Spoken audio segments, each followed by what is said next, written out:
మనిషిలోని ప్రాపంచిక ఆత్మ శక్తి అంటే ప్రాథమిక మనసును చదివి మరియు అహంభావాన్ని పొందిన ఆత్మ అంటే చిత్రపటంలో చూపించిన A+B+C. ద్వితీయ మనసు యొక్క D అంటే జ్ఞాపకాల పుస్తకంలో రాసి ఉన్న ఒక సమాచారాన్ని చదివితే అంటే ఒక మాట అంటే ఆ నోటి మాట శబ్దశక్తి తరంగమై శక్తి మాధ్యమం ద్వారా ప్రయాణించి మరో మనిషి శరీరం తాకుతుంది. ఆ శబ్దం ఆ మనిషి శరీర జ్ఞానేంద్రియాల ద్వారా అంటే చెవుల ద్వారా అతని జ్ఞాపకాల పుస్తకంలోకి చేరుతుంది. అలా చేరిన ఆ శబ్దాన్ని ఎదుటి మనిషిలోని ప్రాపంచిక ఆత్మశక్తి వింటుంది అంటే చదువుతుంది. అంతా ఒకే శక్తి, అదే విశ్వశక్తి, అది అంతా వ్యాపించి ఉంది, ప్రతి జీవిలో ఉంది అని ఇదివరకే తెలుసుకున్నాం. ఏ జీవిని చూసినా ఈ శక్తి దృక్పథం లేదా శక్తి భావం ఏర్పడడంతో వైరాగ్య భావన కూడా వృద్ధి చెందుతుంది. అందువల్ల మానసిక అలజడి, ఒత్తిడి తగ్గి చేస్తున్న అన్ని ప్రాపంచిక పనులలో సమర్థత పెరిగి గెలుపులు వస్తాయి. కానీ వాటిని అనుభవిస్తూ వాటికే అతుక్కుపోకుండా ధ్యాన సాధన కొనసాగిస్తూ ఉండాలి. అలా చాలా కాలం ధ్యాన సాధన చేస్తేనే ధ్యాన ఫలితమైన స్థితప్రజ్ఞ వస్తుంది. దానితో శాశ్వత శాంతి, ఆనందం కలుగుతాయి. అనగననగ రాగమతిశైల్యుచునుండు తినగ తినగ వేము తీయనుండు సాధనమున పనులు సమకూరు ధరలోన అన్నాడు వేమన. ఈ పాట లింకును వీడియో డిస్క్రిప్షన్లో పెడుతున్నాను, వినండి. ఏ విధంగా అయితే ప్రపంచ సుఖాల కోసం వాటి వెంట పరిగెడుతూ వాటిని అనుభవిస్తూ ఉంటే అవే సుఖాలు అలవాటు అయిపోతాయో అదేవిధంగా ధ్యాన సుఖం కూడా సాధనతో అలవాటైపోతుంది.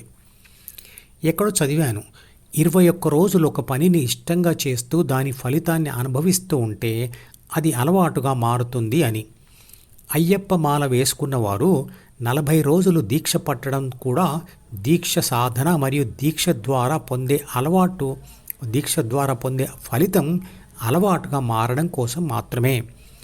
ఎలాగైతే ప్రాపంచిక ఆత్మ పదే పదే వాడిన ద్వితీయ మనసు యొక్క D అంటే జ్ఞాపకాల పుస్తకంలోని ప్రాపంచిక సమాచారం మరియు కోరికలు అలవాటుగా అయిపోయి బలపడతాయో అదేవిధంగా వాడని ద్వితీయ మనసులోని ప్రాపంచిక సమాచారం మరియు కోరికలు మాడిపోతాయి.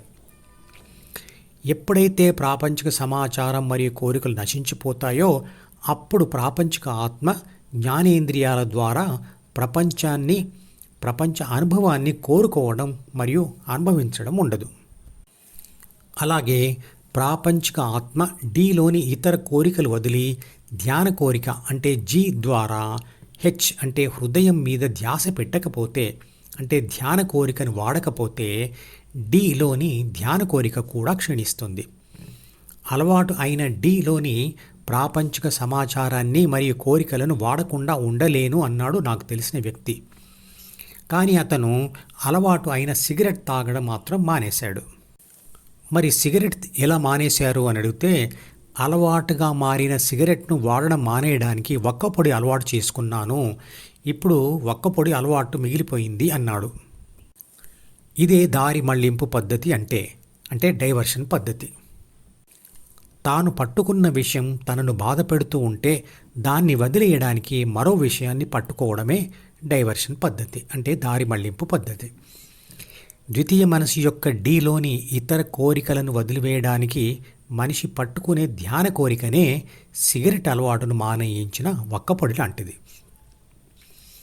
అన్ని బలహీనపరిచే చెడు కోరికలను మరియు అలవాట్లను మానేయించడానికి ABC ధ్యాసను DEF నుంచి GH వైపు మళ్లించాలి. అనుకోకుండా ABC ధ్యాస మళ్ళీ వెనక్కి వచ్చి Dలోని చెడు ప్రాపంచిక సమాచారం లేదా కోరిక మీద పడగానే వెంటనే దాని ధ్యాసను తిరిగి GH వైపు మళ్లించాలి. లేదా ఆ ప్రాపంచిక సమాచారాన్ని కానీ కోరికని కానీ వ్యతిరేకించే మంచి ఆలోచన మీదకు మళ్లించాలి. ఉదాహరణకు ఎదుటివాడికి నష్టం చెయ్యాలి అనే కోరిక రాగానే వాడికి నష్టం చేయడం వలన నాకు లాభమేమిటి, లేదా ఇలా చేయడం నేరం కదా, లేదా వాడు కూడా నాలాంటి ఆత్మనే కదా అని ఆలోచించి చెడు ఆలోచనను వదిలివేయాలి. రోజు అరగంట సమయం కేటాయించి క్రమం తప్పకుండా ధ్యాన సాధన చేయాలి. అలా చేస్తూ ఉంటే ఎప్పుడంటే అప్పుడు ధ్యాసను ధ్యానం వైపు మళ్లించే శక్తి వస్తుంది.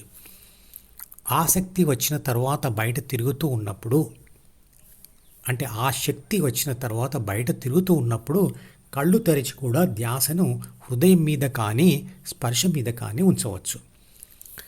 ప్రాపంచిక జ్ఞానం స్కూల్లో కాలేజీల్లో దొరుకుతుంది, లేదా బయట ఎక్కడైనా దొరుకుతుంది. కానీ ఆత్మజ్ఞానానికి మనిషి తనలోకే తాను ప్రయాణం చేయాలి. అందుకు బాహ్యమైన విషయాలు వదలాలి. అప్పుడు తగినంత సమయం దొరుకుతుంది ధ్యానం చేయడానికి. బాహ్య ప్రపంచంలో గెలుపుకు ద్వితీయ మనసుకు నిరంతరంగా అతుక్కొని ప్రయత్నాలు చేస్తూనే ఉండాలి. అయినా సరే ఫలితం ప్రకృతి ఆధీనంలో ఉంటుంది. ద్వితీయ మనస్సు అనేది పాములు మరియు పళ్లతో నిండిన గంప లాంటిది. పండు కోసం చేయి పెడితే ఒక్కోసారి పాము కాటు వేయవచ్చు. భోగి అయినవాడు రోగి అయ్యేంత వరకు ఆగి తర్వాతే యోగి కావాలనుకుంటాడు. మరికొందరు రోగి అయిన తర్వాత కూడా తప్పించుకునే ప్రయత్నం చేయకుండా రోగిగానే ఉండిపోతారు. తెలివైనవాడు ప్రాపంచిక దుమ్ము అంటకముందే అంటడం తప్పనిసరి అని ముందే ఊహించుకొని దానిని వదిలించుకునే ధ్యానం చేస్తూ ఉంటాడు. రోగం వస్తుందని ముందే ఊహించుకొని రోగం రాకుండా జాగ్రత్త పడతాడు. కాబట్టి చిన్నతనం నుంచి ధ్యానం నేర్చుకొని సాధన చేస్తూ ఉండాలి. మధుపదం యూట్యూబ్ ఛానల్లోని ప్రతి వీడియోకి ఒక నెంబర్ ఇవ్వబడింది.